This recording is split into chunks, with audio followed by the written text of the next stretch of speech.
Hello and welcome to the Arborview Boulevard Street Resurfacing Project public meeting.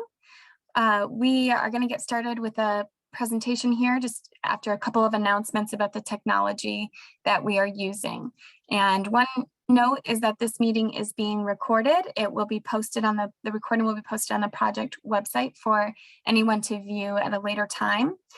And as we get started, in terms of the technology, just want to let you all know that you can leave and rejoin this meeting at any time. We are going to cover a presentation, but we'll also have plenty of time for questions and discussion tonight. These presentation slides will be posted on the project website, a2gov.org/Arborview. All attendees are currently muted, video cameras are disabled, and screen share is prohibited. There will be instructions for how you can unmute to ask questions a little later in the presentation. Slide. In terms of introductions, I'm Kayla Coleman. I'm a community engagement specialist with the City of Ann Arbor. And with me tonight is Dave Dykeman, the project manager for Arborview Resurfacing, as well as Cyrus Nahidi, one of our transportation engineers and the transportation engineer for this project. Slide. In terms of technology, you will have the opportunity to ask questions and share comments. There is the option to do that by raising your hand. So you should see a raise hand icon on your screen. It's likely along the bottom or the very top of your screen. And you can click that button to raise your hand. You can also lower your hand by clicking the same button again. Or you can type a question in the Q&A window. So you should see an icon for a Q&A box. And at any time, you can submit your questions in that window and staff will answer them at the appropriate time in the presentation. There is a checkbox if you'd like to send your comment or question anonymously. Please make sure to check that box. And for those joining us on the phone, you will be able to select *9, and that will indicate to us that you would like to speak. And you will be allowed to unmute yourself and ask your question or share your comment. And you'll be identified by the last 3 digits of your phone number. So just remember that *9 is your cue to raise your hand. Slide. We are going to launch a quick poll now, and we'll have one a little later in the meeting as well. But this first slide is our demographic questionnaire. And you should see that now on the screen in front of you. This is the city's standard demographic questionnaire. It is optional and it is anonymous, but it helps the City of Ann Arbor understand who we're hearing from generally and who we are not hearing from in our public engagement process so that we can do a better effort to make these processes more inclusive. If you're joining on the computer, you should see that poll pop up in front of you. And you'll be able to complete all of the questions, scroll to the bottom, and click submit. There are 10 questions in this poll, and once you've completed all of them, you can submit. So I'm starting to see responses come in, so it looks like the poll must be working on your end. Please take a moment to complete that poll, and then you can close it. If you are joining us by phone, you will have the option to participate in polling as well. We don't gather over the phone responses to the demographic questionnaire because we want to keep it anonymous, and there isn't really a good way for us to do that in this digital world right now. But when we get to polling about specific project features, I'll ask that you unmute yourself so that you can verbally share your responses about the project features. Just note that, again, this cannot be anonymous, really. The only other option we have for you to provide a more private response is if you'd like to stay on the meeting. Once we complete, we can gather your feedback separately afterward, which would be fine as well. And I'm going to leave that demographic poll open for a little while longer. It looks like most of the participants have completed the poll. Those of you who have can just close that out and it should be out of your way, and others who are still working on it, just please plan to do so in the next minute or 2. Next slide.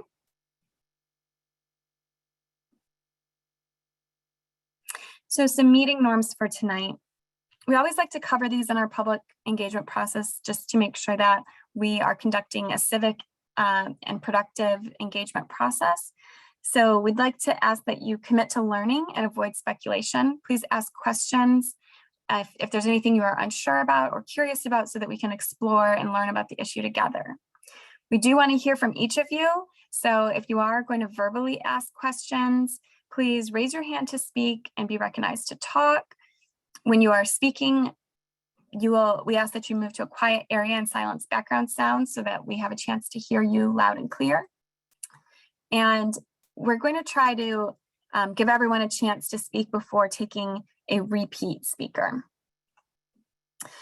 Please also remember in any comments or statements that are made that ideas can be critiqued, but please refrain from critiquing individual people in the meeting or on the call tonight. Be thoughtful about your language so that we can keep a comfortable and respectful atmosphere for all of the participants. Please do not make any inappropriate written or verbal attacks or personal attacks or use any inappropriate language. Those will be grounds for being removed from the meeting. And if there's anything we've missed, please raise your hand or type it into the Q&A window. We always like to take a chance to hear from our meeting participants and try to improve the guidelines and the norms that we're operating by so that it's a positive atmosphere for all. And there's a question already that's come in about how many participants are in attendance tonight. We have 15 public participants at this time. Next slide. For tonight's agenda, we have covered the introductions. We're going to shortly get into a project overview. The project overview will focus on the most critical components of this project. There's also some additional opportunities. Some of those have been explored or alluded to via the online survey that was conducted prior to this meeting. We're going to share the results from that online survey, talk more about specific opportunities, gather questions from participants about the design options or the opportunities, conduct another polling exercise so that we can get feedback on specific polling or specific options along the corridor. Then we'll move into design and construction impacts, project timeline and next steps, and then more time for general questions and discussion. Next slide. Over to you, Dave. Thank you, Galen. Good evening, everybody. Again, my name is Dave Dykman. I'm the project manager for the Arborview Resurfacing project. This project is actually one of several local street resurfacing candidates that are being considered for resurfacing this coming construction season. The focus area of our work this year is actually in the Arborview neighborhood itself. So many of the streets in there will be also under construction, during this coming construction season. So we do hope to have a list of those streets put together and available on our webpage with an active map sometime in the coming weeks. We're currently working on that. And in terms of Arborview itself, the limits of the project are from Ross Street at the very west end of Arborview up to Miller Avenue at the east end. The primary focus of this project or purpose is to address the pavement condition, and that is a primary focus of the city's street resurfacing program as a norm. There's also opportunities that we typically address through these type of projects to upgrade certain stormwater and drainage components and upgrade sidewalk ramps as well. In terms of the pavement itself, we strive to remove improve the deteriorating pavement by removing it, repairing the underlying base as necessary, and then we'll place a new asphalt pavement. This allows us to eliminate potholes and provide a smoother paving surface. It also reduces routine maintenance and extends the service life of the street. It also works toward achieving our pavement asset management goals. Currently, our goals are to achieve 80% of our streets in good condition by 2026. It's a lofty goal at that. Here's some examples of some some of the work that would be done as part of the pavement improvements. So to the far left here, we show the cold milling machine. That's the process that involves removing the asphalt surface. Here it's shown that pavement is being loaded into a truck. This middle slide shows what it looks like after that pavement has been removed, and it's down to, generally we go down to the underlying gravel base. The slide beneath it is where we're actually excavating out some of that gravel base that's in poor condition. We conduct a proof roll and we explore the condition of that pavement base or subgrade to make sure that there aren't any poor soil conditions. And if we do encounter those, then we remove those soils and replace it with favorable soils. And then here to the far right of these slides is the paving operation. They're placing the top course of the finished course in this upper right slide. And then the lower right slide is what it looks like when it's done. As I mentioned, there's also opportunities to address stormwater and drainage components or upgrade those. So you oftentimes are replacing all of the curb drain inlets, which are generally substandard and don't function properly. We also look to replace segments of curb and gutter along the roadway that are either failed or heaved, sometimes because of tree roots and not allowing drainage to flow properly into those drain inlets. That also involves replacing curb and gutter in front of some driveway openings. And in some cases, we have to replace a portion or all the driveway aprons in front of those driveway openings just to connect the concrete curb, properly to the concrete driveway opening. So these types of improvements help to improve the condition and reliability of the stormwater system and improve stormwater flow along the corridor, surface stormwater flow. And they address the stormwater quality as well. Here's a few slides of stormwater improvements. So this upper left slide is one of the new drainage structures or catch basin inlet structures that would be placed as part of the project. These structures are quite a bit larger than those that would currently exist, what we call drop inlets, where generally there's just a crock in the curb connected to the pipe, and then it connects directly into the storm sewer. These actually have what we call a sump. It's generally about a 2-foot deep sump below where the pipe comes into this structure. So that allows for sediment and other debris that enters into the stormwater system to settle out. And that's periodically cleaned out through a routine maintenance program. This slide's an overview of the top of that structure looking down into it. So you can see down here, this is the sump I was talking about.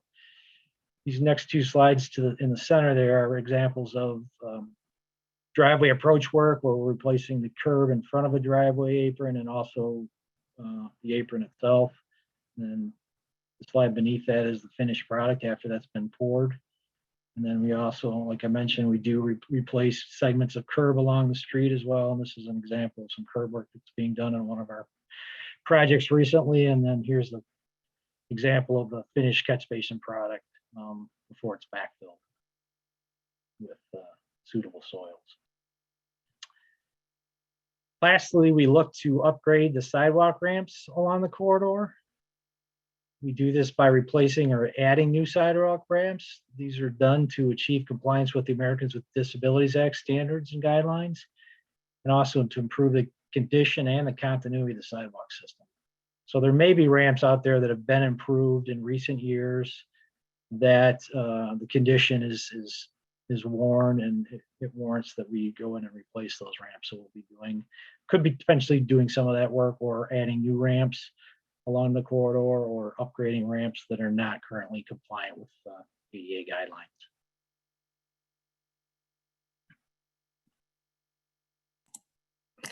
So I'm going to cover the online survey results. There was a mailing postcard that was sent to addresses within this project area, and that invited all of the recipients to complete an online survey. Many of you may have completed that survey. If you did not or were not aware of this, It was a way to gather some feedback in advance of this meeting, but there will be additional opportunities for feedback during this meeting as well. This just helped us get an understanding of where this community, this neighborhood stood on some of the potential opportunities on this corridor. Next slide. So part of the survey was to just get a better understanding of the respondents and their current use along this street. So most of the respondents did say that they lived in the project area, a couple did not. How do you currently use Arborview was a question. What is your typical types of use and how would you like to use this street? So we asked that question in terms of whether people are walking, biking, driving, whether they want to be doing more walking, biking, and driving on the street or other uses. We like to ask this question to get a feel for whether or not there's a sort of a demand for different modes of transportation that are not currently being used. We did not see any major differences between the current use and the desired uses. So that it's just something that helps tell us more about what's happening on this street and what people how they'd like to be using it. Next slide. There are also other opportunities for additional work on this street, and what Dave had covered in those first few slides, the project overview, the primary work to be completed along with resurfacing, that is the standard scope of the project that has been planned for and will be implemented this coming construction season. However, there's additional opportunity to make some other improvements along the corridor, and there was some interest. We had heard from a few community participants, which led to the development of this survey and this online meeting to gather additional community input. But part of what we asked in the survey is whether or not there is a willingness for delays to the street resurfacing in order to make other accommodations. We also asked about the willingness toward on-street parking impacts in order to make other accommodations, and the overall belief as to whether or not changes are needed at all. And what we found is that the responses are pretty closely split in terms of those who are willing to have delays, are willing to have parking impacts, and do think changes are needed, and those who do not want to see delay, do not want to see on-street parking impacts, and do not believe that changes are needed. So that, again, is also very telling that it is a pretty close split overall when we look at those ones and twos, the not at all or not very much, and the very much, the fours and fives of the responses. We also asked whether or not you'd be more likely to use active transportation if the street were narrowed. And there were certainly more who said no than yes. We had 45 respondents who said no, 31 who said yes. Again, that just helps us understand whether there was like a pent-up demand for changes or potential, other modes of transportation that people wanted to be able to utilize that they're not currently able to do so. And we didn't really see, again, there are 31 respondents who said yes, that they'd be more likely, but overall, the majority either said no or other. So given this feedback, we are here tonight. I just want to, as a preview of what's yet to come, Cyrus is going to cover some slides a little later on that do provide some options that we believe sort of balance this split in the community feedback. Some things that would not delay resurfacing, would minimize on-street parking impacts, but would still lead to some changes on this corridor. Next slide. We also asked an open-ended question on the survey about any existing concerns, and those centered in these main themes or categories. We heard concerns about driver behavior, such as vehicle speeds and obeyance of traffic controls. We heard concerns about pedestrian safety and mobility, intersection safety, pavement condition. And when asked about important pedestrian crossings, we heard a lot of different different locations along the corridor. There are many cross streets along the extent of this, and many of those, if not all, were cited by some in the responses. So we see a lot of opportunities for crosswalk improvements, and Cyrus will also review those in the coming slides. Next. Over to you, Cyrus. Okay, thanks, Kayla. So as Kayla said, I'm Cyrus Nahidi. I'm a transportation engineer for the city. And as mentioned, we saw the survey results and wanted to take that into account with what we considered as opportunities in this corridor. So just speaking to the concerns raised in the survey, slide please. So one of the main concerns we heard in the survey related to driver behavior. You know, concerns about speeding on the corridor, concerns about safety, and I wanted to sort of highlight what types of concerns and what the options to address them would be, specifically as it relates to what a project like this could address versus what could be done independent of the project. So, you know, on the left side, I noted sort of two sort of major themes and areas about ways to address ways to address some of the concerns cited that would be independent of the project. And the first would be enforcement. When it comes to enforcement, that's not an engineering measure. That's, you know, as indicated, it's enforcement. It's the Ann Arbor Police Department. So when it comes to you know, the two common ones that we saw in survey results, and we've seen in, you know, raised in other areas as well, that are common, are speeding, concerns about vehicle speeds, and concerns about obeyance of stop signs. So so we invite anyone who did raise that concern in the survey, you're welcome to fill it out. To go to this website and fill out the traffic, I believe it's called a traffic enforcement request now, but the short URL is traffic complaint. So a2gov.org/traffic complaint, and you know, anything that falls into the enforcement umbrella can be raised there. There's also a program that the city runs called the traffic calming program, and it's specific to residential streets, local streets like Arborview is. There's a little bit more involved in terms of what that process, you know, undertakes and what types of measures can be undertaken on the street. So more details for that are also available at this website, a2gov.org/traffic calming. I'll get into a few elements of it in the next slide or two, but I just wanted to point out that those are both options that are, you know, would have to, they would be occurring sort of before, they could occur before, during, or after this project, but they wouldn't be done as part of this project scope. So what we did kind of land on in terms of things that could be potentially incorporated into the project that could address some of the concerns we saw raised. I guess I'll touch on the second one first because it's a little bit more targeted. You know, as we asked in the survey results, you know, there was a lot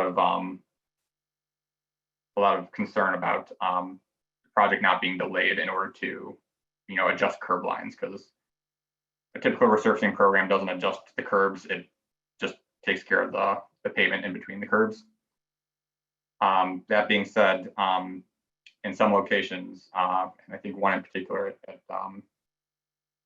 Dowdy and Arborview, there may be the way the curb line widens. I think that's one of the areas where it widens from the narrower portion of Arborview to the, you know, the larger, wider cross section. We can explore the possibility of adjusting the curb line in just that location to make it to improve the intersection sight distance for vehicles and pedestrians approaching from all approaches. So even though we're not discussing the idea of adjusting curb lines writ large, we're not talking about narrowing the street, you know, up and down the corridor in long sections. That in that particular case, that would that's one location where we see yet an opportunity that's related to, you know, a real potential safety issue. So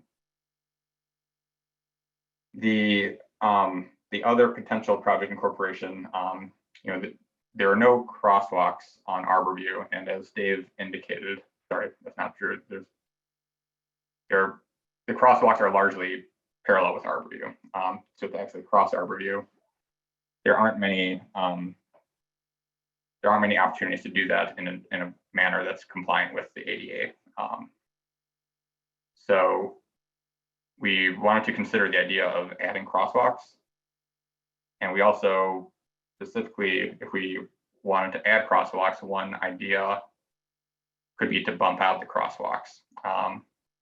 What bumping out means is that at just that location for just the width of the crosswalk, the street would be narrower.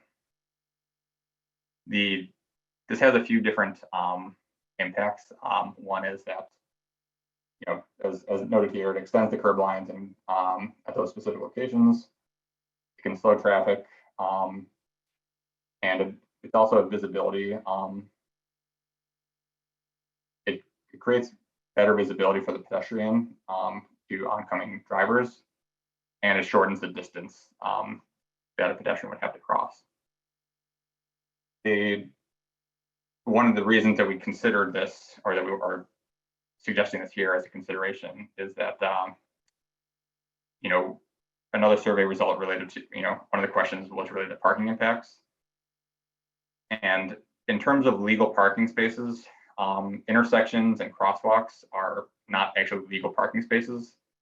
So if we were just going to provide, you know, install some new crosswalks or bump out at those crosswalks, the parking impact would be minimal and essentially almost nothing. But in terms of legal parking space, I realize that, you know, sometimes when the street is wide enough, and especially if it's a three-way intersection, a dead end, you know, T intersection, sometimes people might not realize that. And if there's no signage, there's, you know, sometimes there's parking that happens at those locations, but it is technically not a legal parking space. So that's what we wanted to, you know, we'll get into that a little bit more, but the idea of bump outs and adding crosswalks, something we'll talk about a little bit more in this presentation, because that felt like a good compromise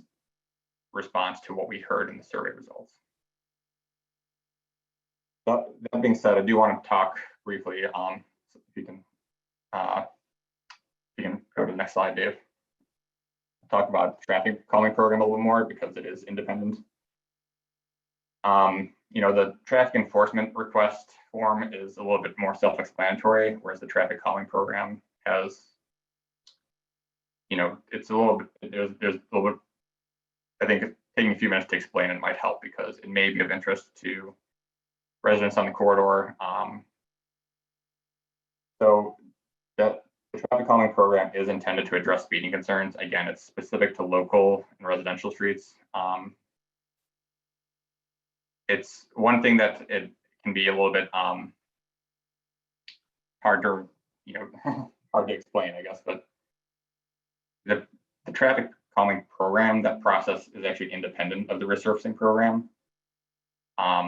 It's a council approved process. It's resident driven because the impacts are most, you know, felt by the residents of that street. And as a result of that, kind of in hand with that, it's a first come, first served process, which means that if there were, for instance, interest in an Arborview traffic calming project, if a petition were submitted today, it would get into the queue along with existing projects. This process this graphic kind of explains it, but, you know, it starts with petition of interest by, again, initiated by one or more residents, a questionnaire to collect feedback, a meeting to advance understanding of the program and options about it, another meeting typically done on site, although recently it's been done via Zoom with a little bit of, sometimes we'll put some markings and information materials in the field so that residents can see for themselves how devices might work. And then there's a final polling that is just a full yes or no to the entire plan. So the reason,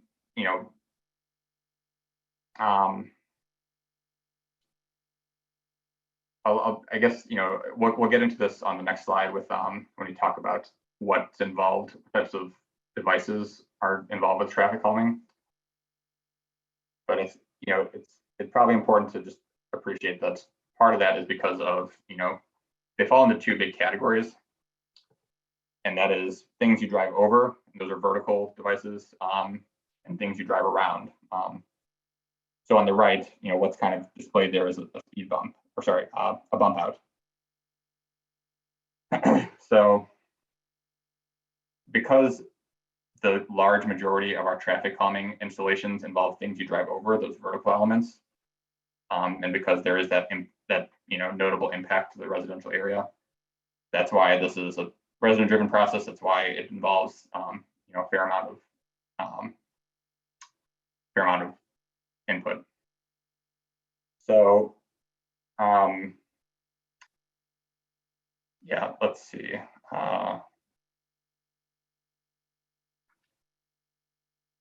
And I guess we'll probably take questions a little bit later, right, Kayla, when it comes to, okay. Yes. So, yes, we see some questions have come in the Q&A. Please continue to submit them there and we'll get to them shortly. Thank you. Okay. Yeah, in the interest of time, I will, we'll be talking more about those options and traffic calming if there's questions related to that as we get to them later. So in the interest of time, I'll hand it back over to Dave.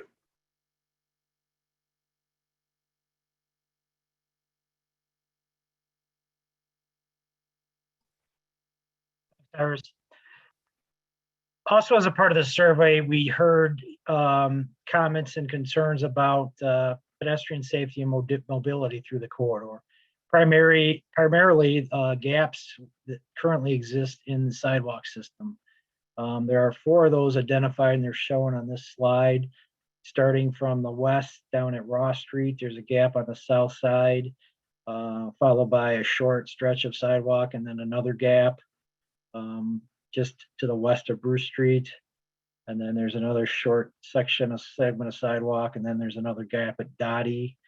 And then finally, there's a significant gap further to the east along the north side between Briarwood Court and Ravina Place that also fronts all of the Miller Nature area path ingress and egress. So in terms of these gaps, there is an opportunity to potentially fill and incorporate some of this work into the project. We also have just started recently, since the new sidewalk millage was passed, within the last couple of years, we have a separate sidewalk gap program, and we have an annual project that addresses those as well.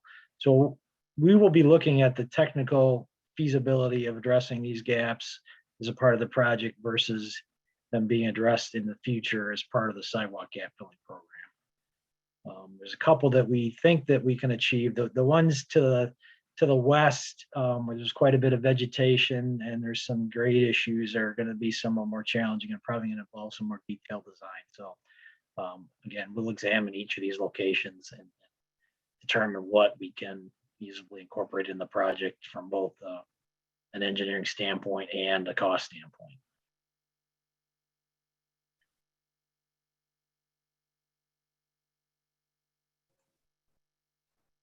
That I'll turn it back over to Cyrus.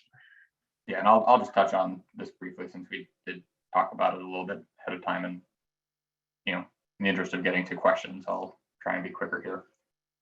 So installing crosswalks in general, again, it provides locations that are compliant with ADA for pedestrians to cross the street. So, typically informally, people might come and go over the, over the easement, or they might come and go up or down someone's driveway approach, but those aren't ADA compliant. And then, as noted previously, if a crosswalk is bumped out, it reduces the crossing distance for the pedestrian and increases visibility. So we have two examples here. On the top is Brook Street, which is maybe, well, I mean, Brook Street is a local street, so in some ways there's some more similarity here. On the bottom is Granger, which is, sort of like one classification level above a local street. So there's more pavement markings than on Granger than you would see here if we installed a crosswalk. But what we would see is, that high visibility, that sort of ladder crosswalk, as opposed to just a few parallel lines. We can advance, Dave. I'll talk about the next slide too, and then I think we'll be at questions pretty soon. So as Kayla indicated in the survey, when we asked about important pedestrian crossings, we heard multiple replies for pretty much every place, every intersecting cross street. And then one mid-block location across from the Miller Nature area as well. So in terms of the engineering feasibility, that still has to be done to determine where crosswalks are more or less feasible, or in some cases, they may not potentially be feasible at all. If there's drainage structures, if there's trees, if there's driveways, things like that, that can get in the way, that those are challenges to sort of overcome when it comes to installing crosswalk and the sidewalk ramps to approach the crosswalk.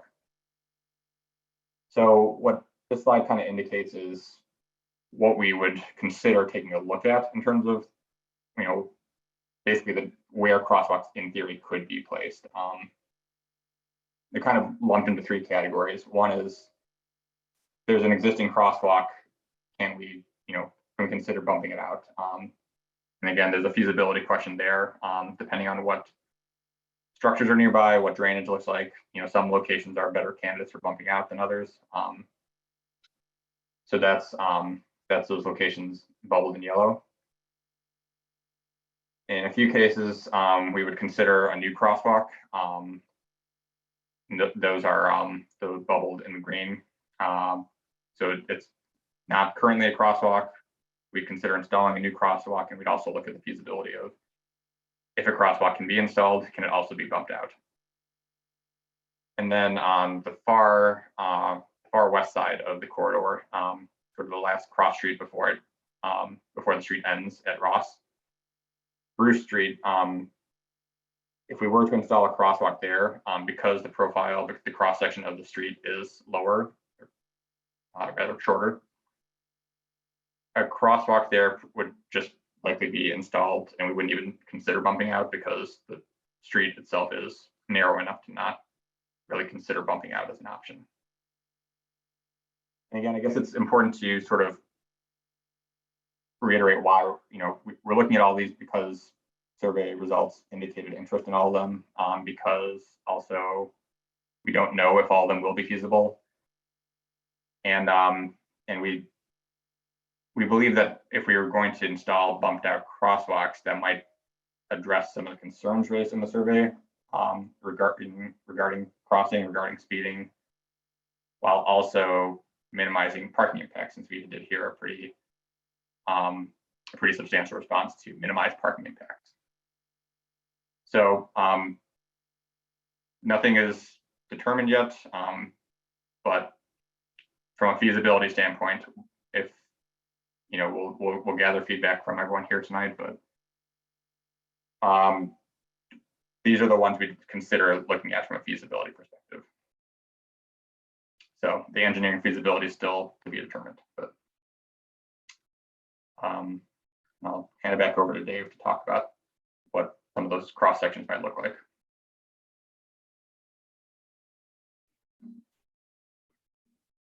So Cyrus mentioned, this is an example of the existing condition where the street is narrower. It emulates what we consider a local or residential street standard. So, and this is from essentially from Ross to Doty. The street is essentially 31 feet wide from face of curb or 28 feet of pavement width. That includes parking on both sides, so essentially a 6.5 foot parking lane on both sides, and then 2 9-foot travel lanes. And this emulates what our current standard is for a local residential street or a local street. Moving on to the wider portion of the corridor, this is a photo at the intersection of Westwood. And here, this is where the pavement is wider. The street is essentially 40 feet wide from the face of curb to face of curb, again with 2 parking lanes and essentially 2 13.5 foot driving lanes or travel lanes. This emulates what at one point in time we had a residential collector street standard, and while this doesn't match it exactly, it is a standard with a wider street pavement. That standard calls for, I believe it's a 33 foot pavement, and that's the pavement itself. Here, the pavement is actually, on average, the pavement along this corridor where it's wider is about 37 feet. It varies, between 36 and 38, 39 feet in some locations. So, and it's in this wider portion where we're considering the addition of the bump outs that Cyrus spoke to. The next slide gives an example of what a bump out would look like from an overview or plan view perspective. So this is the intersection of Westwood and Arborview, where we've bumped out the curb on both sides of Arborview to shorten the crosswalk. And we've shown it here on both sides of the intersection. So this is where we essentially have a 20-foot opening for traffic, and that's what's depicted in this cross section to the right. So this is where the pavement would narrow from currently where it's 37 feet out. As you approach the intersection in both directions, it would narrow down to 20 feet where the crosswalk is located.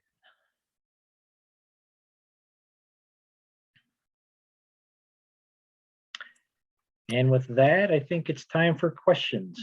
All right, we're going to get started with a few questions that are in the Q&A window first, and then I see Steve has raised his hand. You'll be the first one that we'll take after a couple of these. And one is more of a comment. I think a bump out at Urbana would also be a good idea, also add a crosswalk and possibly a stop sign. So that came in a little earlier, and I think, Dave, if you flip back to the slide that has all of the proposed, and let's call them potential even locations. I think it does say proposed, but I think Cyrus made a good point in highlighting the engineering, feasibility, and analysis has not yet been done. So these are all on the table for discussion. That does not mean they could all be installed. So I do see Urbana listed there at a bump out with a crosswalk. Cyrus, do you want to comment on the statement and possibly a stop sign? What process what would the next steps be if a stop sign were to be considered? Yeah, thanks, Kayla. That's a good question, because I think I touched on the existing. The enforcement relates to, are people obeying stop signs that are there? But I think the question is, what is it? Can we install a new stop sign, and what's that process look like? So the traffic calming program gets into this in a little more detail, but a stop sign is a little bit more of a regulated process. There are engineered pretty clear engineering guidelines about the amount of volume coming into an intersection, either from one approach or both, or I guess all 4 approaches for a 4-legged intersection. But the amount of it could also relate to things like the sight distance or the amount of pedestrian traffic. But what I would, I guess, suggest is we can add it to our list, but I would categorize this as something that is also independent of the resurfacing program. because it would take some time to, what it's called is technically a warrant, is a stop sign warranted at an intersection.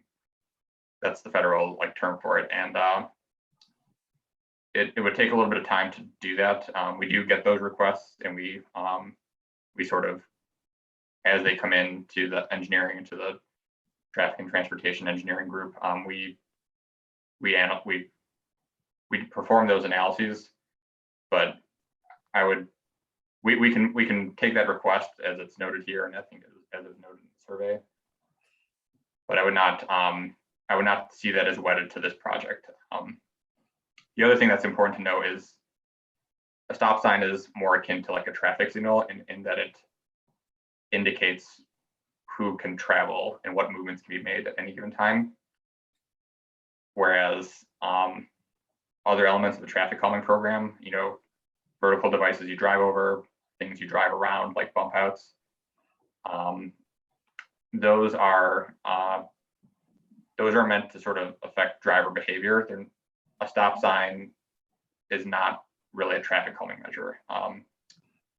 So that's something we kind of try to reiterate a lot, because the last thing I'll say on this in the interest of time is just that a major reason for that is because if we install a stop sign at a location that's not warranted, what you might already observe in some locations is, a vehicle approaches an intersection, doesn't expect to see traffic because it's a low traveled intersection. So it starts to roll through the stop sign or starts to disobey it altogether. So that's why it's a more regulated process. And again, it's not really related to a safety issue directly.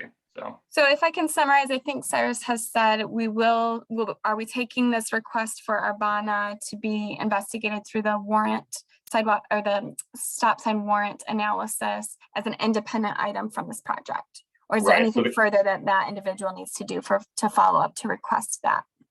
No, there's not. I mean, it's always nice to have, if it's separate email or separate A2 fix it is always good to have a written record, but we do have that in technically via the survey.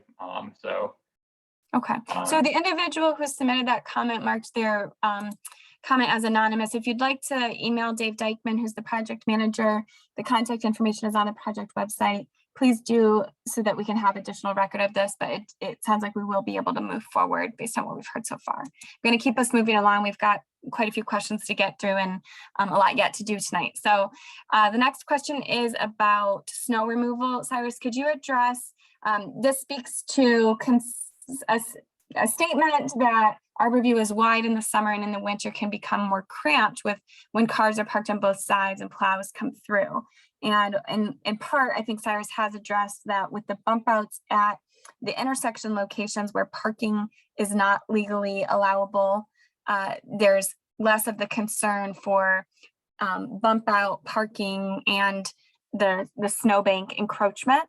So I think that in some extent is already addressed, but maybe you could also speak to how winter maintenance and snow plowing is happening in locations where bump outs exist in narrow corridors throughout the city.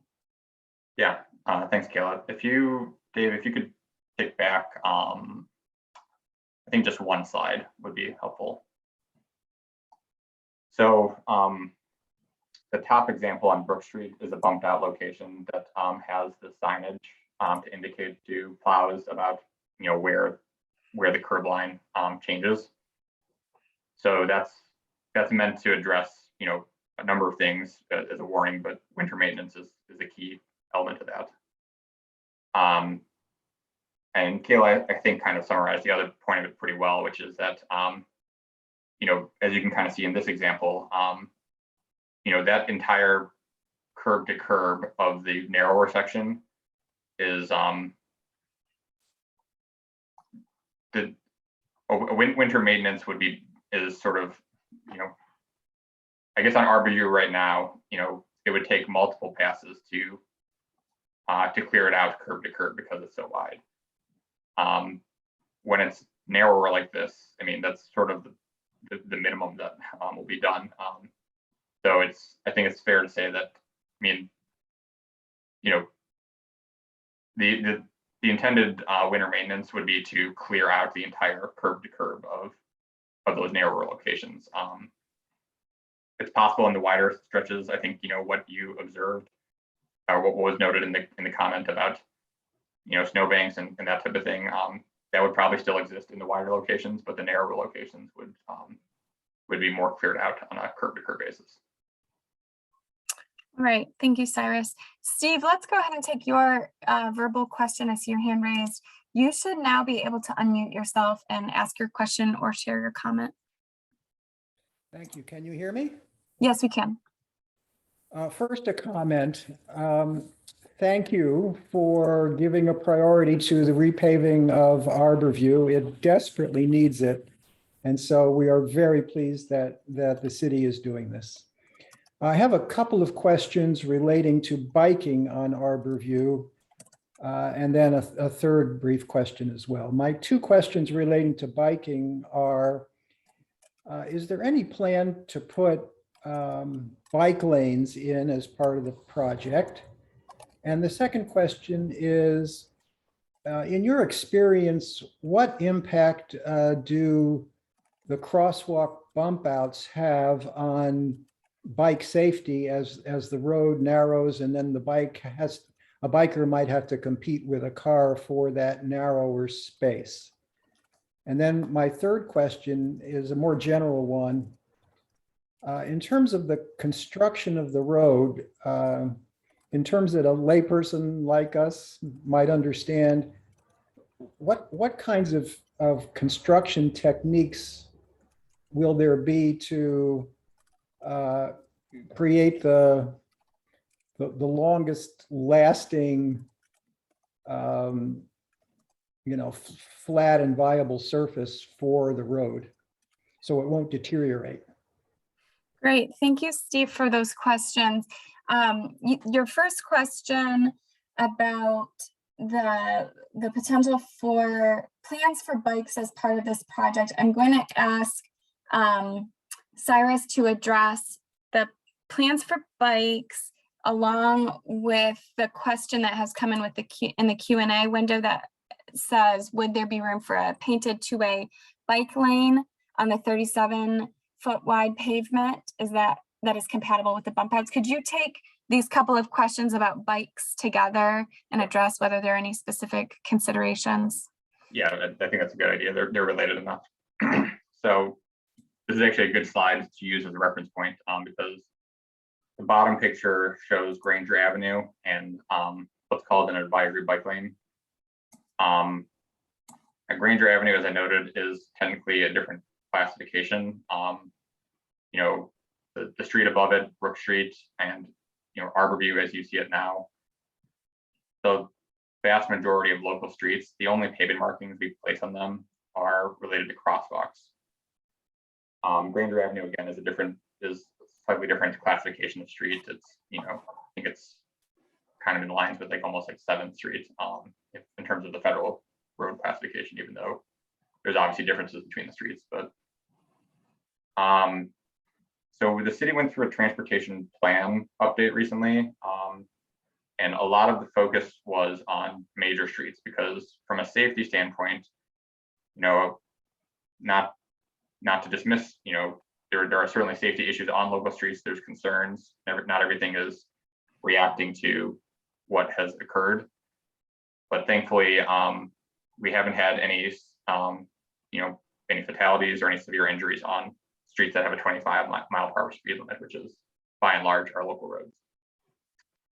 So the transportation plan, outside of some, it does highlight some local streets that could be used as part of a local bike network.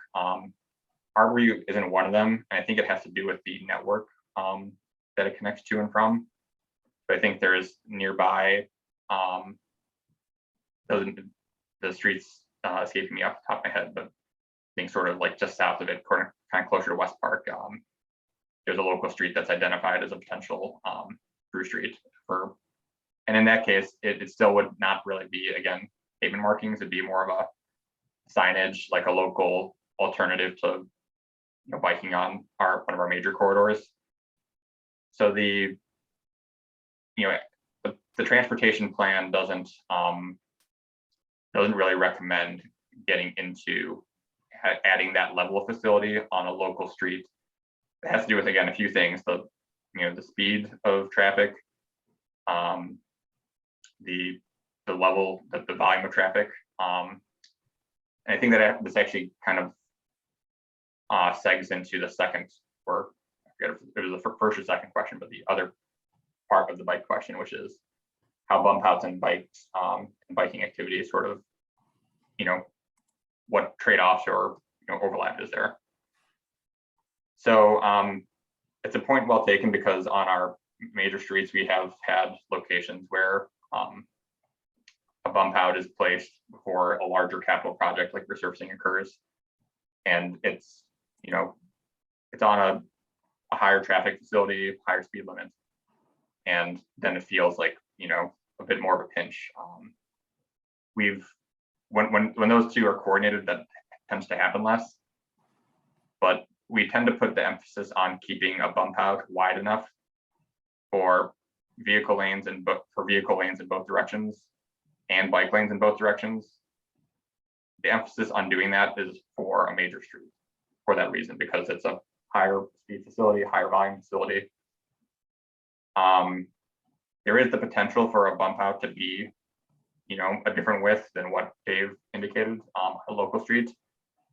But if you think about what, all the different activities that would have to happen crossing that crosswalk at once, it would have to be vehicles going in both directions, right? And a bike going in one or both directions. And that's just not something we typically see on our local streets, where all of that activity happens at once in the same time and space.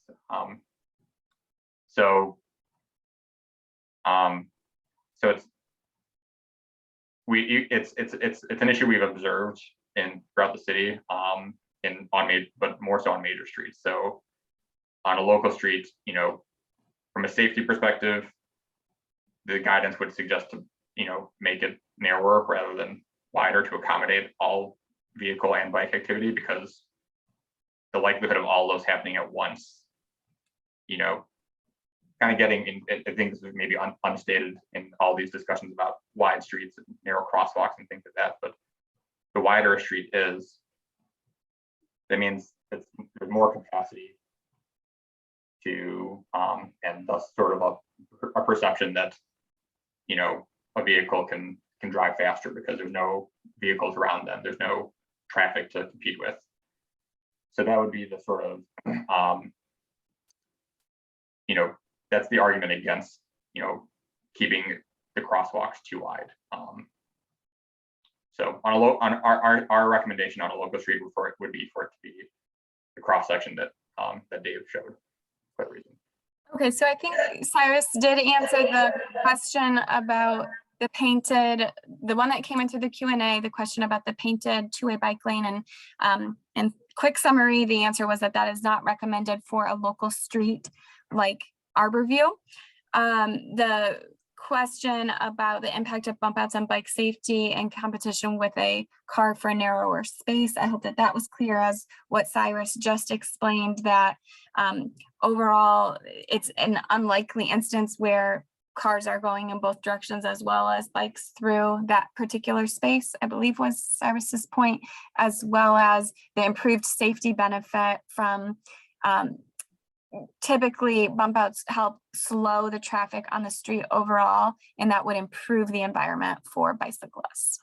Yeah, and the summary would be, that was a good summary, but the end result is just that the cross section that Dave showed for a bumped out crosswalk is what we would recommend for that reason. Okay, great. And the third question from Steve, we're going to save that. That was about the construction of the road. I want to focus on questions right now that are about the bump outs and crosswalk discussions. We did plan the agenda to have a brief Q&A period now and cover a little more information about construction, and then wrap up with more questions at the very end. So if you're not seeing your question getting answered, it's because it is likely something that's unrelated to the bump outs and crosswalk discussion.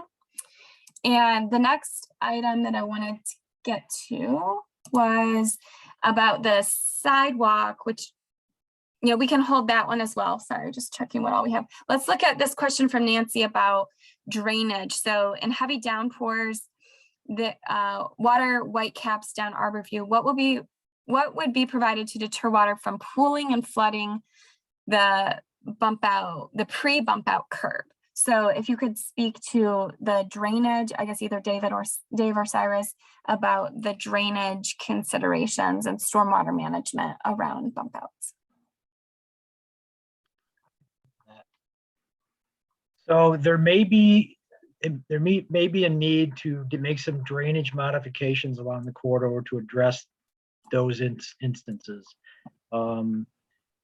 Oftentimes, if there's a drainage structure proximate to a bump out location, we are able to either provide a spillway to allow water to inlet into that structure, or sometimes we're able to actually relocate that structure. So if it's in a situation where water is coming downhill in advance of a bump out, we would either put a spillway or a drainage structure in advance of that to collect that water to ensure that it goes into, gets into the storm system. That's one of the feasibility components that we really have to take a closer look at to make sure that we are achieving drainage when installing these. That's oftentimes one of the biggest challenges that we find. So thank you, Nancy, for raising that point. And I think to highlight what Dave is saying and back to what Cyrus said earlier, these proposed or potential locations do still need further engineering review and analysis, and the drainage and the stormwater management considerations will be evaluated in that process to ensure that adequate drainage can be provided. And if it cannot, then these would not be seen as feasible locations. Is that an okay summary, Dave? Yes, thank you, Kayla. Okay. And I see a question about whether or not a median is being considered. It seems like people on Arborview would have far less room to park. A center median is not being considered at this time. The survey results indicated a pretty even split between those who were supportive of impacts to parking and impacts that would have a significant delay to the resurfacing program versus those that were not interested in seeing parking impacts or delays. And so what we're talking about now are bump outs at crosswalk locations, intersection locations where parking is already not legal within an intersection. So these would have little to no impact on the parking overall along this corridor. And I see Molly, your hand raised. Please go ahead and unmute yourself and ask your question or share your comment. Thank you. Yeah, I just wanted to support this idea of bump outs. I think anything that we can do at this point to calm traffic through this project would be tremendously helpful. I myself have 4 small children. 2 of my children were crossing at Arborview and Urbana just yesterday and almost got hit by a car. A car had to stop very quickly to avoid hitting them. And I had to explain to my children that, the cars cannot see them because the cars are parked too close to these crosswalks. And because the street is so wide, it's just a lot for cars to be, for drivers to be able to see children crossing. I've seen many instances where children are trying to cross and cars are just not seeing them, or they're starting to cross and it's not a marked crosswalk. So, I mean, there's a lot of issues around this, but I just really did want to emphasize that this is a safety issue, especially for children. And there are a lot of small children who live in these blocks right around where I'm living at Arborview and Urbana. Thank you. Great. Thank you, Molly. Oh, sorry, Molly. All right. And then next is Alice. Alice, if you could please share your question or comment. You'll have to unmute yourself. Hi, yes, I just want to agree with Molly that that intersection is one where people come off of Miller and they don't have to stop until Linda Vista. And so they can get up to 40 miles an hour and they just come around that curve and you cannot see them. And I've been very concerned about Molly's kids and the other kids in the neighborhood at that specific intersection. It's a real safety issue. Thank you. Great. Thank you, Alice, for that additional feedback. And I see a comment or question. Can the whole boulevard be narrowed to build bioswales and rain gardens in the tree lawn along the route to better deal with surface runoff? Dave, could you address that question? Sure. That would be something that would significantly delay the resurfacing of this project. That would take some very significant design and engineering to accomplish.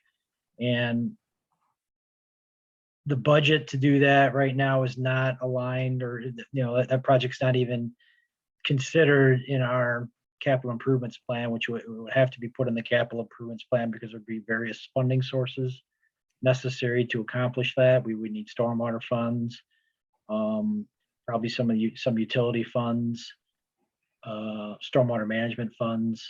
So it's something that was certainly had been discussed with some of the residents or in the project vicinity had mentioned it. And that's one of the reasons why we conducted the survey to gauge what the interest would be to actually narrowing this corridor. And as Kayla mentioned previously, we found it was pretty well split down the middle. So that's the purpose of why we're trying to introduce some of these other measures to primarily address the majority of the concerns that we've been hearing. So. All right. Anyway, I'll offer just one. Even without building bioswales and rain gardens, one benefit that I didn't talk about for when we do bump out, whether it's at a crosswalk or not, but in our case, we're talking about just doing it at crosswalks. It does reduce the permeable surface area. So it's not as substantial as a rain garden or bioswale, but those are impacts, those are things that take away from the permeable surface area. I'm not as familiar, frankly, with how rain gardens get installed in the lawn extension. If it's always through capital projects or not, but even if putting aside the process and ability to do that, that's something to be, kind of mindful of. Is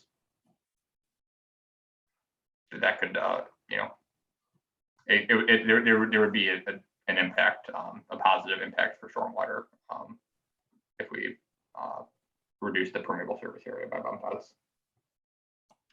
The county does have a rain garden program.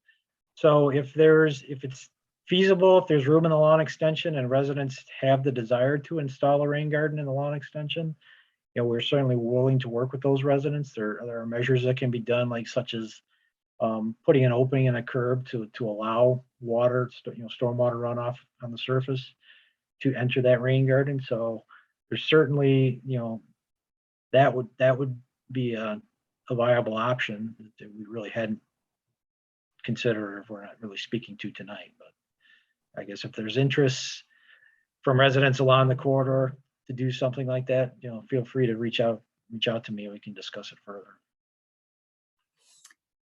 And I see a question about possibly lit up speed signs being installed along the corridor. This is in reaction to the concerns about the children crossing and the comments that were made by those parents. So Cyrus, could you speak to whether or not speed limit signs exist along this corridor, whether they be considered along this corridor, whether light up speed signs would be considered? What's on the table? Sure. Those aren't really typical for local streets. I mean, as we've indicated a few times, Arborview has been anomalous for a local street because of its width. We're kind of, as it kind of relates to the transportation plan update that I noted in an earlier question, we are trying to consider what what tools that we haven't used that could be used in the past. So just because we haven't done it, I don't want to, totally, say no out of the box. So what I would ask, I guess, is if, even though it's not technically an enforcement thing, speed signs are kind of, a lot of them are operated by our police department. Some of them are operated by engineering, but so I think I noted on the slide about different options. There's a traffic enforcement request page, a2gov.org/traffic complaint. It'll be on the slide deck once we publish it. So I would note it. I guess I would note the request that way, and I guess just be aware that even if we can't specifically do that measure, because again, not something we've done in the past, we are kind of thinking through what can be done on local streets, because even though there haven't been, thankfully, major, crash, like, severe and fatal crash issues on our local streets, we're very mindful. We hear that type of concern a lot. So we're trying to figure out how to use more tools in different places. So that's my suggestion. Okay, thank you, Cyrus. One additional question. Would some survey respondents be willing to change their mind about the inflexibility on delays and parking now that they are aware of some of the options struck from consideration due to these limitations? How could we capture this information from them? So I think, if I'm understanding the question correctly, is that if there are individuals who indicated that they were not willing to entertain delays to the project, they were not interested in seeing on-street parking impacts, but that they are interested in things such as a center median, which is one of the options that's been cited as having been removed for consideration based on that survey feedback. Certainly anyone can submit additional feedback for consideration to Dave, the project manager, and Dave's email will be on the final slide of this slide deck, and it's also on the project webpage.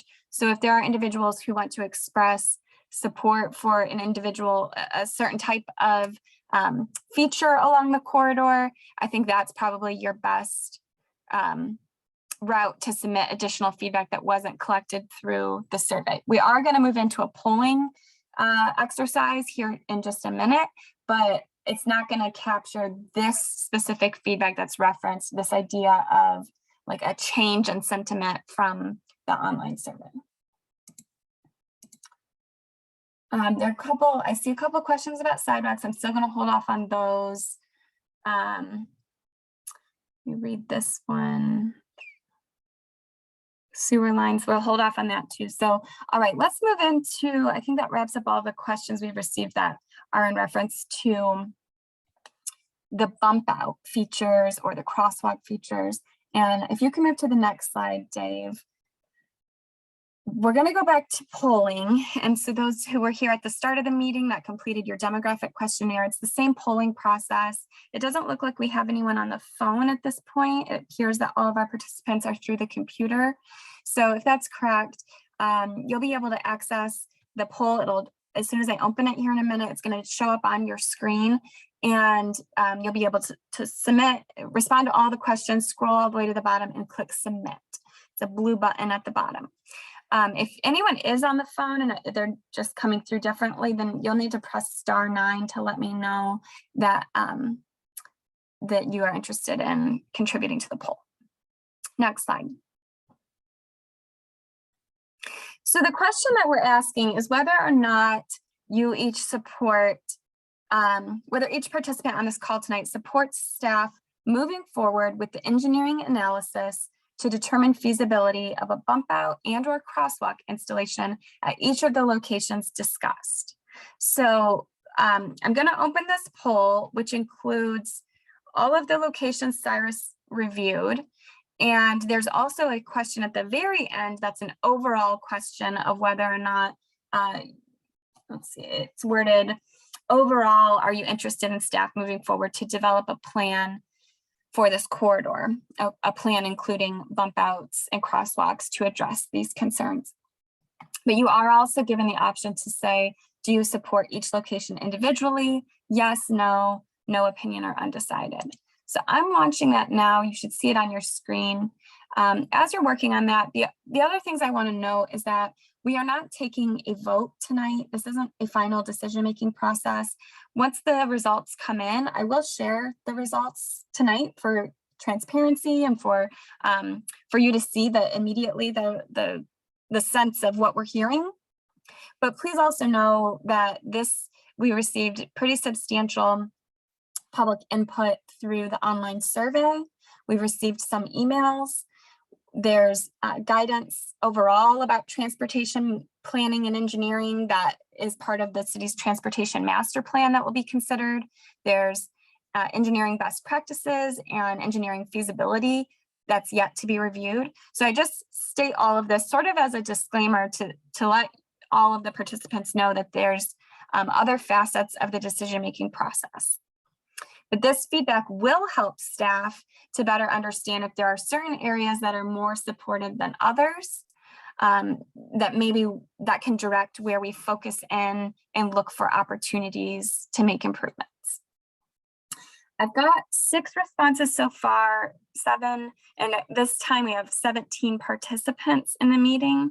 So I do want to keep it open a little longer for these responses to come in. If anyone has a question about the survey right now or isn't understanding how to fill it out or where to access the poll, please raise your hand and I can try to help with addressing the troubleshooting the technical features of the poll.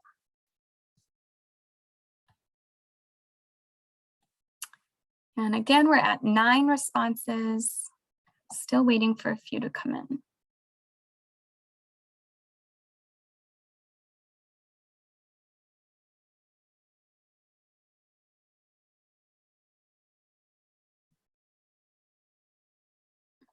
Maybe as we wait for those last 4 responses,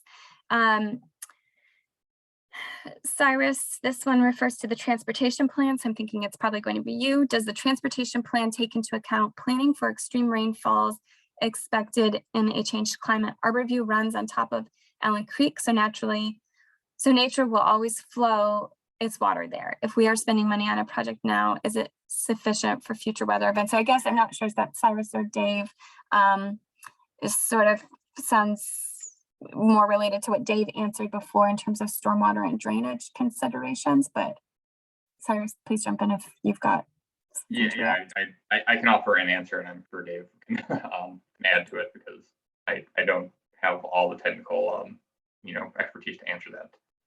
But in terms of the transportation plan, it is a plan. It's not a full engineering document, so it didn't do technical analysis to say, some areas are more prone to flooding than others. I would say that the climate, the climate impact elements of the plan are really about, things we've touched on, like maybe creating more permeable surface, promoting non-motorized transportation because vehicle transportation is, the most climate intensive.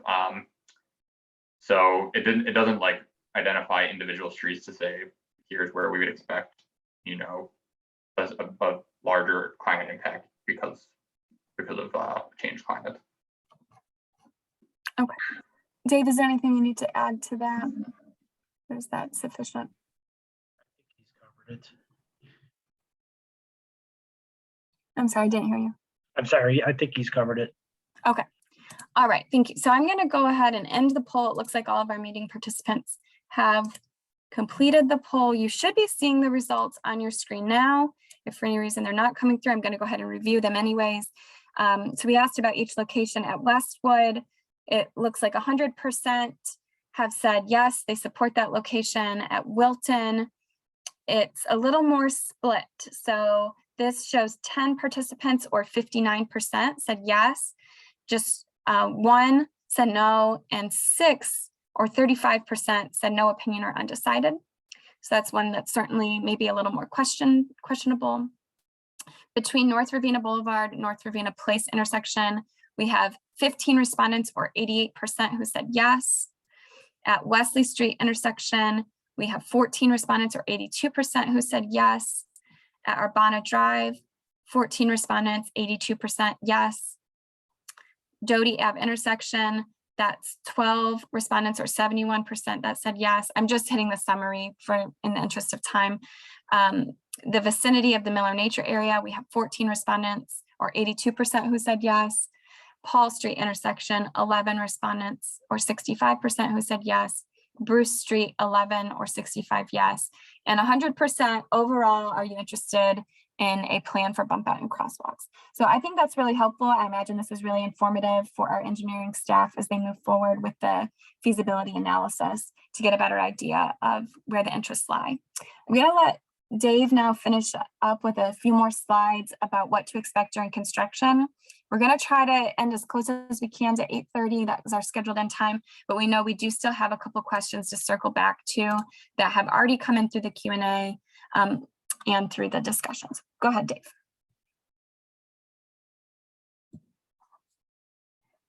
You're on mute. Sorry, thank you for that. I was muted. I'm going to talk a little bit now about some of the impacts that could be experienced through the design and construction processes. So first and foremost, I guess the possible impacts that you could see in the within the public right of way itself. So when we are replacing curb openings or driveway aprons as required because of various factors, usually it's just because they've deteriorated and they need to be replaced because of their condition, or could be a drainage issue as well. But that will result in your driveway needing to be closed for, typically it's a 3 to 4 day period while our contractor does that work. So the removal work will happen, and then they'll pour the concrete back the same day, and then we have to wait for that concrete to cure and gain strength before it can be reopened. So typically we try to work with residents to allow them to park in front of their house, even though we do have parking restrictions, and I'll touch on that in a little bit during construction, but we will certainly work with residents and assist them in parking as close as possible to their particular property. So also there could be, and this is more related to the trees itself, would be related to sidewalk work. If there's trees in the lawn extension that are in conflict with the proposed sidewalk that need removed, then we would definitely be working individually with those property owners where those impacts are directly located. There's also oftentimes we encounter landscaping features that may be adjacent to driveway approaches or curb work in the lawn extension again. And we'll work with property owners. We often, we'll provide advance notice. So you certainly have the opportunity to relocate those features if necessary. Same thing goes for irrigation systems. We asked that if possible, that residents could put flags by their sprinkler heads if they know that they're in the right of way in a lot extension. So our contractor is aware of those and could work around them. And certainly if they would, there are times where they do get hit in air, and their contractor is very good about making those repairs. Then lastly, just a reminder that in areas where we would be potentially installing new sidewalk, it's the property owner's responsibility for clearing snow and ice from that sidewalk that fronts their property. As noted here, we make every effort to avoid impacts to private property. We coordinate those and certainly work with the residents, one-on-one, to make sure that those, to hopefully make sure those impacts are minimal. Getting back to the sidewalk itself, if it is determined feasible that some or all sidewalk installations could be a part of this project, the city would be responsible for the cost of the new sidewalk. It is new sidewalk, so there's a new sidewalk millage that pays for the cost of that. Also pays for the cost of those repairs. Again, it's the property owner's responsibility to do snow and ice removal on that sidewalk that's fronting in your property. And then if there's a retaining wall, sometimes just because of the grade and the way the slope and the lay of the land is, there may be a need to install a retaining wall on the back side of that sidewalk, and that the city, sometimes the front side as well, but the city would cover that cost as well as part of the sidewalk installation. In terms of impacts during construction generally, so Arborview Road would be closed to through traffic in both directions, so at both ends.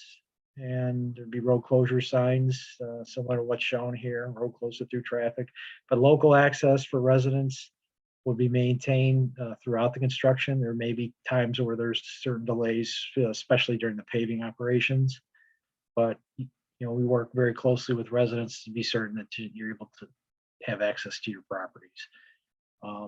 Again, I said, like as I mentioned before, there may be some driveway closures as a result of the construction itself, but other than that, we strive to provide access to driveways during the construction. We maintain emergency access for emergency vehicles at all times. So no matter what's going on, if an emergency vehicle needs to get down the street, we definitely make sure that they're able to do so. Same thing with mail and other deliveries. We work closely with the postmaster to make sure he's able to, he or she, I should say, is able to ensure that deliveries are made and mail gets delivered on time. Same thing with solid waste, compost, and recycling. There's sometimes impacts, again, mainly during the paving operation.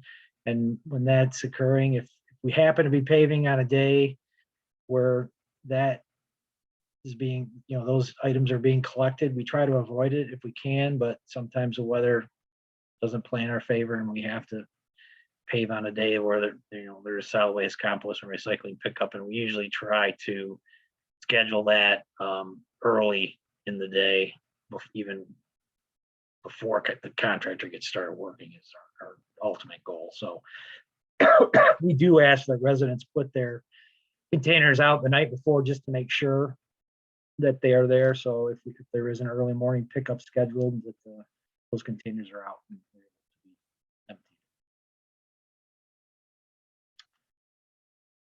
to be empty. During construction, there will be restrictions to all on-street parking. That's just so we can complete the work in a timely manner. So we'll put up temporary no parking signs along the corridor. Like I said, those typically aren't enforced unless somebody's parked in the street and we need to do the work and then their vehicles in the way. So we do ask that residents park on side streets. But there are times when we would allow parking in front of your street, or I'm sorry, in front of your residence or your property, with special circumstances, especially if you have a disability or you're challenged where you have a hard time walking a long distance. So we'll definitely, we'll work with individuals on that. Also, this construction will generate dust and noise during the working hours, which are per city ordinance from 7 a.m. to 8 p.m. And one thing I did mention before is that usually we work with our public works staff and we identify locations where there may be a need to install a new hydrant because we don't have sufficient coverage for residences along the corridor. So we would have them install a new hydrant, or depending on the gaps in coverage, it could be several hydrants. And they also replace water main valves that are not functioning properly as well.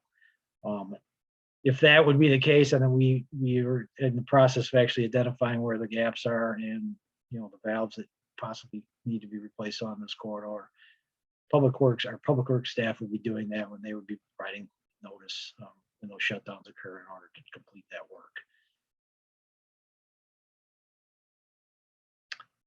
And lastly, the next step. So right now, we are under design on this project, and we are continuing with the public engagement. We appreciate your attendance and tonight's meeting, and if you were able to complete the online survey previously, we thank you for that. We'll be finalizing our design in the coming weeks, and we'll share more about that when that gets closer. Right now, we're planning to take this project to bid this spring, so probably sometime in April, we'll start construction. I anticipate mid to late May on the overall street resurfacing project. More specifically for Arborview, we're right now anticipating that work would happen sometime late summer or fall, early fall. So probably the September timeframe is what we're thinking at this point. And lastly, we do have a project webpage. My information is shown there. That might be hard to see in the slide, but you can, certainly feel free to contact me via phone or email. We are actually setting this webpage up to allow for email notifications as well. Currently, it's not been set up, but that will occur here in the near future.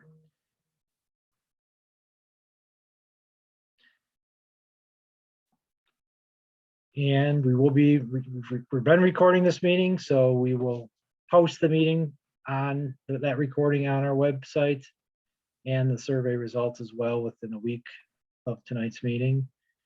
And as we've mentioned before, project decisions will consider community preferences that we've heard, technical feasibility, and the costs. And with that, I think we're going to open it back up to questions. And we've got a few questions. So I know we are now past our scheduled meeting time. We understand if those of you may have other commitments to get to. We have completed the polling exercise. That was the only polling exercise for tonight. So that person's complete. At this point, we just plan to get to a few more questions about other project elements. So staff will stick around a little bit longer. Please stay with, the participants. If you can stay with us, please do. And we will try to wrap up very quickly here. I want to make sure we get back to the question. I think it was from Steve, who said the construction of the road. Can you talk about the material that will be used, Dave? Steve specifically was interested in techniques to create the longest lasting, flattest surface. Could you let us know? Sure. So Arborview Boulevard itself has been identified as a street through our pavement asset management rating process. We rate the streets every 2 years, and our current rating just happened this past fall, and the street was rated in essentially very poor condition. So it was essentially received a rating of two or three for most of the segments along the corridor. So each block is rated separately. So that rating is considered, it's the rating scale from 1 to 10. That rating is considered, again, very poor. This is a candidate for what we call structural rehabilitation. So we're working with a geotechnical consultant right now. They're doing soil borings and pavement cores along the corridor. So we will have a better understanding of the pavement structure itself. Right now, the scope is to remove the entirety of that asphalt surface. And then we would go through and do necessary base repairs. We wouldn't necessarily remove the entirety of the gravel base. We would just do intermittent repairs where we identify poor soil conditions. And then we'll actually be replacing a thicker asphalt pavement. So generally, we're finding that our asphalt pavements around the city are on average 3 inches in thickness. We've been going now on our local streets to between 4 and 4.5 inches of new pavement. So that provides additional structural stability on the roadway. We also have introduced in recent years a robust capital maintenance program, preventative maintenance program. So instead of just paving a street and then letting it sit there and deteriorate for 20 plus years, such as what's happened on Arborview, we are now going through and doing timely preventative maintenance, which includes crack sealing. It could include multiple rounds of crack sealing.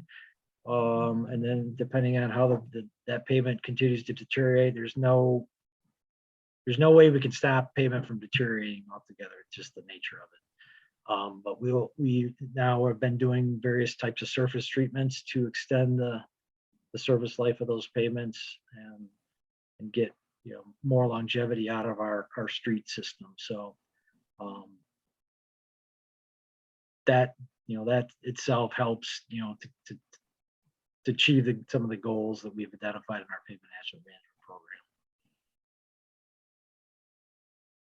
All right, thank you. Thank you, Dave. Then the next question, there's a couple about sidewalk segments. And so one was in reference to the properties on the north side of Arborview between Ravenna Place and Briarwood Court, whether or not they have incorporated into the city, and the understanding that they may have previously been missing sidewalk because they were never incorporated. Would this complicate adding sidewalks along that stretch? And I think that I can answer that quickly, that with our new millage, that sidewalk installation probably, Dave, correct me if I'm wrong, but I'm guessing it's less dependent on whether or not the properties are under city jurisdiction. I don't have the answer offhand of whether those individual properties are incorporated into the city or not, but our previous practice for sidewalk installation was to assess those costs to the adjacent property owners, and properties not being under the city's jurisdiction would complicate that process. Now that there is a sidewalk millage to fund the installation of new sidewalks, I believe that that is no longer an issue. Does that seem accurate, Dave? Actually, if those properties are, if those properties have been annexed into the city, then that is true.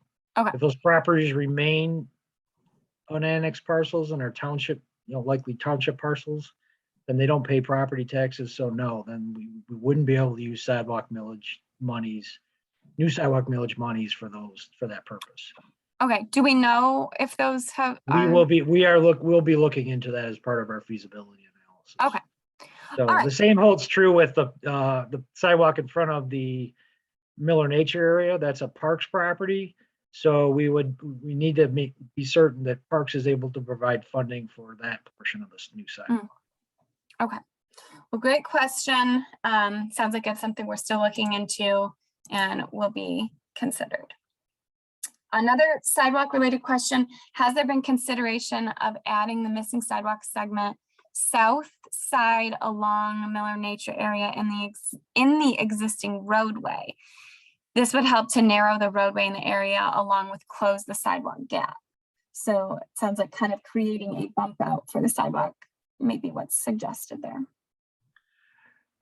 Specifically, that has not been looked at immediately. We were thinking that initially the sidewalk would be more likely pushed up against the back of the curb, provided it's feasible.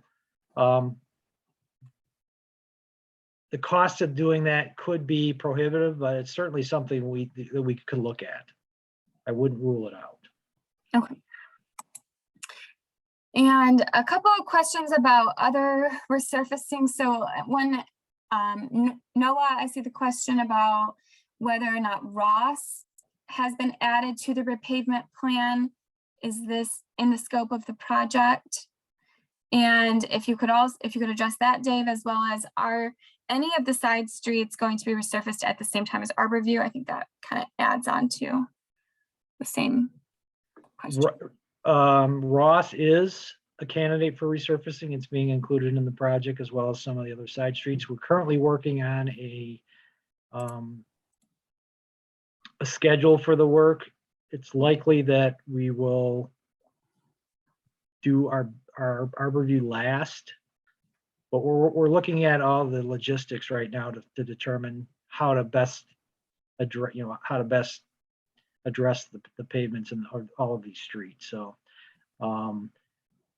that information should be available, and you feel free to contact me. I'd say within the next couple of weeks, I should have really a better idea of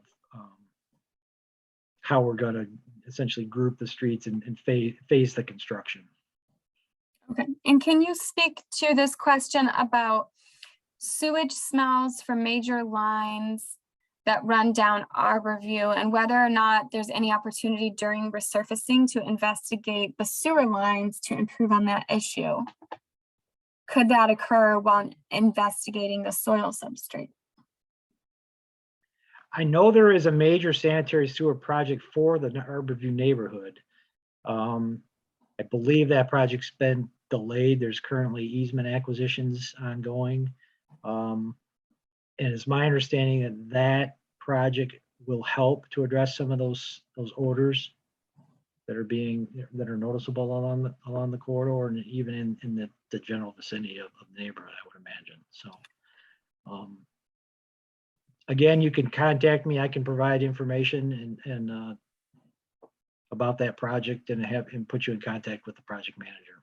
Okay, and I see the follow-up comment that project is in a different area. Robert, if you perhaps maybe could follow up with Dave by email, then we can make sure that we figure out if there is a relevant project going on in this area, or get additional information about the concern and discuss any opportunities. Yeah, certainly I can follow up with our public works staff and see if they have any knowledge in our utility engineers. And I see the sewer smell is most acute at the east end of Arborview where it bends to meet Miller. So thank you. I think this is helpful feedback to hear. And as Dave noted, he can do some more follow-up with our public works staff. But if you could also, those of you with these concerns might email him and let him know any specific details that would be helpful in that follow-up. One other question, won't the base of Arborview always be unstable due to the Allens Creek flow? Not necessarily. I mean, that's part of our geotechnical analysis right now to determine what the makeup of that base is. There may be some areas that are impacted more so than others. I don't know if there's a high water table condition such that could cause an issue. There are other drainage features that we could install, such as under drain, to help drain the subgrade and provide a more stable roadbed. So that's something that we do consider as part of these projects. All right. Thank you, Dave. That does wrap up all of the questions we've received. We thank you all for sticking with us even past our scheduled meeting time. If you have any additional questions or want to discuss any specific project elements, please don't hesitate to reach out. You can see on this slide all the follow-up information, the website, Dave's phone number, as well as email address. We would welcome any additional contact, any additional questions. And we thank you for your time this evening and for your helpful feedback through the poll that will help to inform the next steps and decisions made about any bump outs or crosswalk installations. So thank you all. Have a great evening. And we appreciate your involvement. Have a good night. Thank you. Have a good night, everyone.